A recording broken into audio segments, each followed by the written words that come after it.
ഇത് പഠിച്ചു വെക്കേണ്ട ഒരു പേരാണ്.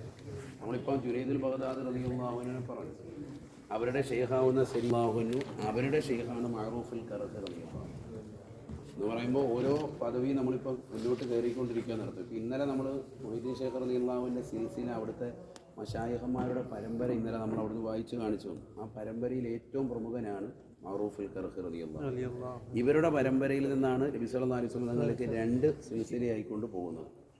രണ്ട് പരമ്പരയായിക്കൊണ്ട് നബിതങ്ങളിലേക്ക് പോകുന്നത് രണ്ട് പരമ്പരയായിട്ട് ഇവിടുന്നാണ് വേർതിരിയുന്നത്. എന്ന് പറഞ്ഞാൽ സൂഫി സൽസരണിയിലെ ഏറ്റവും മഹൽ വ്യക്തിത്വങ്ങളിൽപ്പെട്ട ആളാണ്. ഈ സൂഫി എന്ന് കേൾക്കുമ്പോൾ നമ്മൾ മനസ്സിലാക്കുന്നത് പോലത്തെ സൂഫിസം അല്ല. നമ്മുടെ നാട്ടിൽ സൂഫിസം എന്ന് പറഞ്ഞ ഒരു കാണിക്കലും ഒരു കെട്ടിക്കാണിക്കലും ഒക്കെയാണ്. അതല്ല ഇത് യഥാർത്ഥ സൂഫി സൽസരണിയിൽ നബിയിലേക്ക് എത്തുന്ന ഉന്നതരാകുന്ന പരമ്പരയിൽ വിരാജിക്കുന്ന ആളുകളാണ്. ഇവരുടെ ജീവിതമെന്ന് പറയുന്നത് ചെറുപ്പകാലഘട്ടത്തിൽ മാതാവും പിതാവും രണ്ടുപേരും ക്രൈസ്തവരായിരുന്നു. മുസ്ലിമീങ്ങളാണ്. നമ്മുടെയൊക്കെ പൂർവ്വസൂരികൾ അങ്ങനെ തന്നെയാണല്ലോ. അങ്ങനെ പിന്നീട് ഇസ്ലാം മതത്തിലേക്ക് വരാൻ വല്ലാത്ത ആഗ്രഹവും ചെറുപ്പകാലങ്ങളിൽ തന്നെ അതിലേക്ക് പ്രേരണയും മഅറൂഫുൽ ഖറഖി റളിയല്ലാഹു അദ്ദേഹത്തിനാണ് ആദ്യം വരുന്നത്. മഅറൂഫ് എന്നാണ് അദ്ദേഹത്തിൻ്റെ പേര്. ഖറഖി എന്ന് പറയുന്ന ഇറാഖിലുള്ള ഒരു പ്രവിശ്യയിൽ അദ്ദേഹം ജനിച്ചതുകൊണ്ടാണ് മഅറൂഫുൽ ഖറഖി എന്ന് അദ്ദേഹത്തെ വിളിക്കാൻ കാരണം. ബഹുമാനപ്പെട്ടവർ പിന്നീട് തൻ്റെ പ്രിയപ്പെട്ടതാകുന്ന മാതാവിനെയും പിതാവിനെയും ഇസ്ലാമിലേക്ക് വേണ്ടി ക്ഷണിക്കുന്നു. അവർ ശക്തമായി എതിർക്കുന്നു. അവർ മകൻ ക്രൈസ്തവ മതത്തിൽ നിന്ന് പരിപൂർണമായി വ്യതിചലിച്ച് ഇസ്ലാം എന്ന് പറയുന്ന ആശയത്തിലേക്ക് പോകുമെന്നുള്ളത് വലിയ ഭയപ്പാട്. സ്വാഭാവികമായിട്ട് എല്ലാ മതത്തിലുള്ളവർക്ക് അങ്ങനെ തന്നെയാണ്. അവരുടെ അതാത് മതത്തിൽ നിന്ന് മക്കൾ വിട്ടുപോകുന്നത് വലിയ പ്രയാസമാണ്.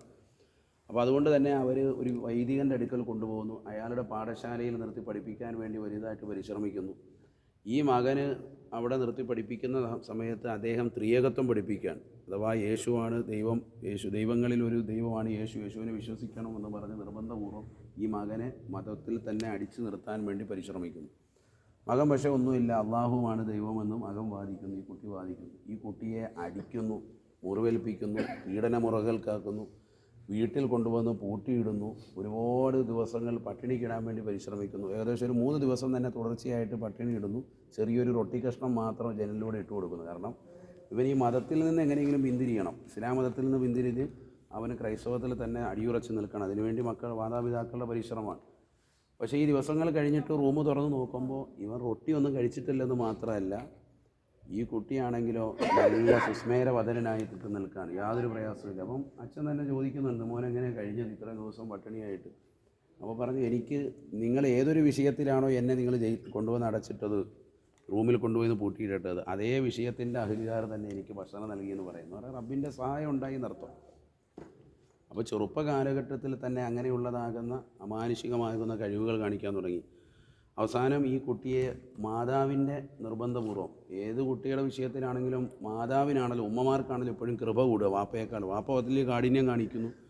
വാപ്പ കുറേ അടിച്ചു, ശകാരിച്ചു, ഒരുപാട് ചീത്ത വിളിക്കുകയൊക്കെ ചെയ്തിട്ടും മർദ്ദിച്ചിട്ടും റൂമിൽ പൂട്ടിയിട്ടിട്ടും ഒന്നും ശരിയാകുന്നില്ല. അവസാനം ഇവർ റൂം തുറന്നു വിട്ടു, ഇനി എന്തെങ്കിലും കാണിക്കട്ടെ എന്ന അർത്ഥത്തിൽ. പക്ഷേ ഇദ്ദേഹം എന്ത് ചെയ്തു, നാട് വിട്ടുപോയി. ഇനി മാതാപിതാക്കളെ ബുദ്ധിമുട്ടിക്കുന്നതായിരിക്കും.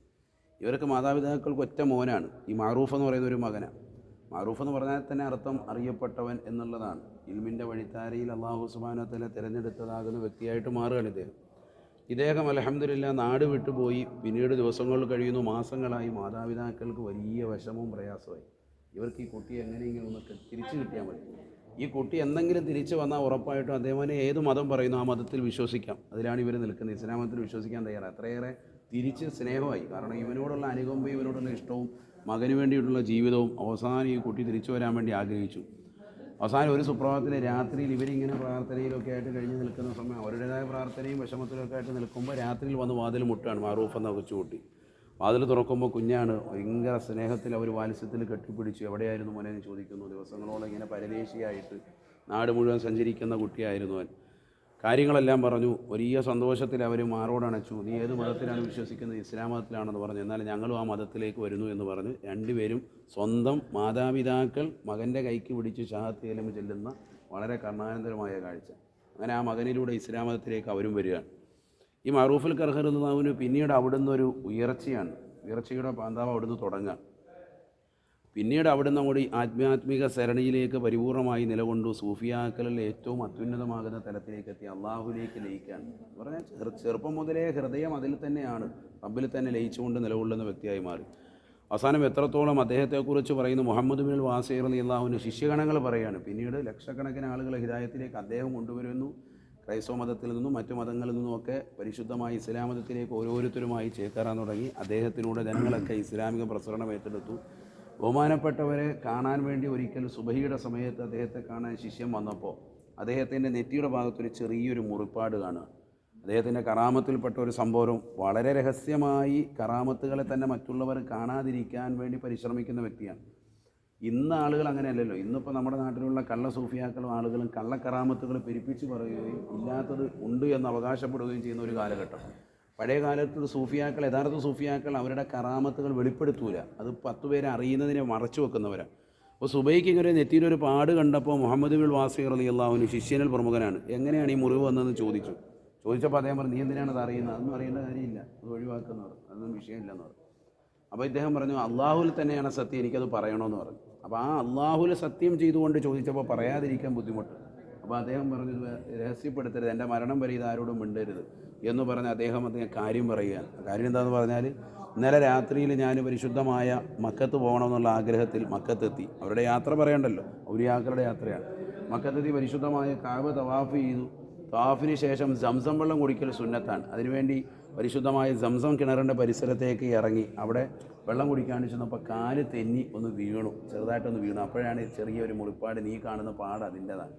അപ്പോഴാണ് അദ്ദേഹം തൻ്റെ ശിഷ്യൻ പോലും അറിയുന്നത്, ഇത്ര മൈലുകൾ താണ്ടി ഇറാഖിൽ നിന്ന് ഒരൊറ്റ രാത്രി സഞ്ചരിച്ചിട്ട് പരിശുദ്ധമായ മക്കത്തുൽ മുക്കറമയിൽ പോയി ഉംറയ്ക്ക് വേണ്ടി പോയി തവാഫ് ചെയ്ത് തിരിച്ചു വരാൻ മാത്രമുള്ളതാകുന്ന ഒരു തലത്തിലേക്ക് തൻ്റെ പ്രിയപ്പെട്ട ഉസ്താദ് ഷെയ്ഖവറുകൾ ഉയർന്നു എന്ന് അപ്പോഴാണ് ശിഷ്യൻ തന്നെ മനസ്സിലാക്കുന്നത്. ഇത് ഇദ്ദേഹത്തിൻ്റെ വഫാത്തിന് ശേഷമാണ് ലോകത്തോട് അദ്ദേഹം വിളിച്ചു പറയുന്നത്. ആ പരമ്പരയിലുള്ള അദ്ദേഹത്തിൻ്റെ ശിഷ്യഗണങ്ങളിൽ പ്രമുഖനാണ് നമ്മൾ ഇന്ന് ഇപ്പോൾ അല്പം സിയാറത്ത് ചെയ്ത സരിയു സഹത്ത് റളിയല്ലാഹു. അവരുടെ ശിഷ്യനാണ് തൊട്ട് ചാരടങ്ങിയിരിക്കുന്ന ജുനൈദുൽ ബഗ്ദാദി റളിയല്ലാഹു. അവരുടെ സൂഫി മാർഗത്തിലുള്ളതാകുന്ന ശിഷ്യനാണ് ആര്? മുഹീദ്ദീൻ ഷെയ്ഖ് റളിയല്ലാഹു. അപ്പം ഇദ്ദേഹത്തിൻ്റെ വഫാത്ത് നമ്മൾ പള്ളിയിലോട്ട് വരുന്നതിന് ആദ്യം അവിടെ ഫ്രണ്ടിൽ തന്നെ എഴുതി വെച്ചിട്ടുണ്ട്, മർക്കദ് അദ്ദേഹത്തിൻ്റെ തോഫിയ ഹിജറ 200 മരണപ്പെട്ടു പോയിരിക്കുന്നത്. ഹിജറ 200 എന്ന് പറയുമ്പോൾ എത്ര നബിയങ്ങളുടെ കാലത്തേക്ക് നോക്കുമ്പോൾ എത്ര വളരെ ചുരുങ്ങിയ കാലഘട്ടം മാത്രം. അപ്പോൾ ഏറ്റവും അത്യുന്നത ശ്രേണിയിൽ ജീവിച്ചതാകുന്ന മഹാനുഭാവനാണ് ഈ മഹാനുഭാവൻ. അതിൻ്റേതായ അതബോടുകൂടിയും ഗുരുത്വത്തോടുകൂടിയും ഇൻഷാ അല്ലാഹ് സിയാറത്ത് ചെയ്യുക. അള്ളാഹു നമ്മുടെ സിയാറത്ത് കബൂൽ ചെയ്തിരിക്കുകയാണ്. ഉലമാക്കളൊക്കെ പറയുന്നതുണ്ട്, കിതാബുകളൊന്നും അല്ല, പറയലുണ്ട്, ഒരു 100 ഫാത്തിഹ അവരുടെ പേര് ഓതിയാൽ, സമയം കിട്ടുമ്പോൾ എന്തെങ്കിലും ആവശ്യം വെച്ച് ഓതിയാൽ അത് ഹാജത്താകും, മുറാദ് ഹാസിലാകും എന്ന് ഉലമാക്കൾ രേഖപ്പെടുത്തിയിട്ടുണ്ട്. അള്ളാഹു കബൂൽ ചെയ്ത് അനുഗ്രഹിക്കണം. സദ്ദാം ഹുസൈൻ്റെ മകൾ റഗദ് സദ്ദാം ഹുസൈനാണ് ഈ പള്ളി 1997 പുതുക്കി പണിതത്. സദ്ദാം ഹുസൈൻ്റെ മകൾ റഗദ് സദ്ദാം ഹുസൈൻ, അവരാണ് ഈ പള്ളി 97 പുതുക്കി പണിയുകയും ചെയ്തു. ഇത്ര മനോഹരമാക്കിയിട്ടുണ്ട്. ഇപ്പോൾ അതിൻ്റെ കേടുപാടുകൾ തീർത്തുകൊണ്ടിരിക്കുകയാണ്, പുറത്ത് നമ്മൾ കണ്ടില്ല. അദ്ദേഹത്തിൻ്റെ മക്ബറ ഇവിടെയാണ്, നമ്മളിപ്പോൾ ഈ തൊട്ട് പുറകിലാണ്. ഇപ്പോൾ അദ്ദേഹത്തിൻ്റെ ഖാദിമുമായി സംസാരിച്ചു. സാധാരണ ഇവിടെ വരുമ്പോഴൊക്കെ ഈ മക്കാമ അടക്കം ചെയ്തിരിക്കും. നമ്മളിപ്പോൾ ഇങ്ങോട്ട് കയറി നല്ല കയറ്റം. മക്ബറ ഉള്ളത് ഏറ്റവും താഴ്ഭാഗത്താണ്. അവിടെ ഇറങ്ങുന്നത് ചോദിച്ചപ്പോൾ പണി നടക്കാൻ പറ്റൂല എന്ന് പറഞ്ഞെങ്കിൽ ഞാൻ നിർബന്ധപൂർവ്വം പറഞ്ഞ് നോക്കാമെന്ന് പറഞ്ഞപ്പോൾ ഒരു 10 മിനിറ്റ് അവർ അനുഭവിച്ചിട്ടുണ്ട്. വേഗം പോവുക, താഴെ ഏറ്റവും താഴെ ഇറങ്ങിയിട്ട് സ്ഥലമാണ്. താഴെ അവരെ ആരും ഇറക്കൂല, ഒരു മനുഷ്യൻ ഇറക്കൂല. നമുക്ക് മുമ്പ് പരിചയം ഉള്ളത് കൊണ്ടാണ് അതിന് സമ്മതം മൂളിയിട്ടുള്ളത്. അപ്പോൾ അവിടെ ഏറ്റവും താഴെ ഒന്ന് പോയിട്ടൊന്ന് സലാം പറഞ്ഞിട്ട് നമുക്ക് മുകളിൽ വന്നിട്ട് എന്ത് ചെയ്യാം, യാസീനോദി ദ്വാരക. അസ്സലാമു അലൈക്കും. അപ്പോൾ അതൊക്കെ നോക്കി ഇറങ്ങണേ. ഇങ്ങനെ കൈയില്ലാത്തതുകൊണ്ട് തല പൊട്ട് നോക്കണം.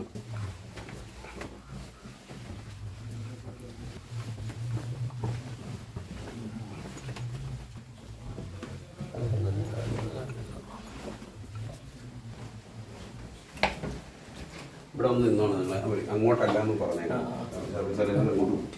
പെണ്ണുങ്ങളെ ഇങ്ങോട്ടാണ് ഇതിലുള്ള താഴേക്കാണ്.